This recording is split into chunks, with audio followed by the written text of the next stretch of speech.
పరలోకంలో ఏమున్నాయంట? దేవుని చేత కట్టబడిన నిత్య నివాసాలు ఉన్నాయి. ఇది నమ్మిన వారు స్తోత్రం చెప్తారా?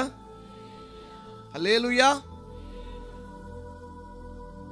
పరలోకములో దేవుని చేత కట్టబడినది, అది ఎన్నటికి కూలిపోదు, దానికి ఎక్స్పైర్ డేట్ లేదు. ఈరోజు మనం ఏదైనా కడితే దానికి ఎక్స్పైర్ ఉంటుంది. ఆ కట్టే మేస్త్రి గారిని మనం అడిగితే, అన్న ఎన్ని సంవత్సరాలు దీని లైఫ్ అంటే సుమారు ఒక 50 అంటారు, అంతేనా, ఒక 60 అంటారు. ఆ తర్వాత పెచ్చులు ఊడిపోతాయి, అన్ని రాలిపోతాయి, పడిపోతుంది, జాగ్రత్తగా ఉండాలి అని చెప్తారు. కానీ దేవుని చేత కట్టబడిన రాజ్యము, ఆ నివాసాలకి ఎన్నడికి ఏ విధమైన ముగింపు, చలనం అనేది లేనే లేదు. నిత్యమైన శాశ్వతమైన కట్టడాలు మన కొరకు పరలోక రాజ్యములో ప్రభు కట్టి ఉంచాడు.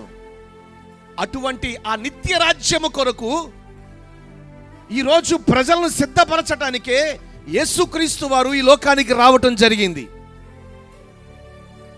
ఎవరైనా ఒక వ్యక్తి తనతో పాటు ఉండాలి అని కోరుకునేవారు ఈ లోకంలో చాలా తక్కువ మంది.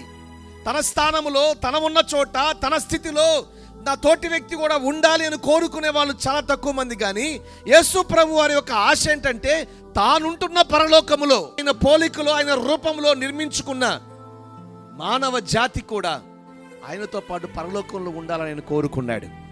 హల్లెలూయా.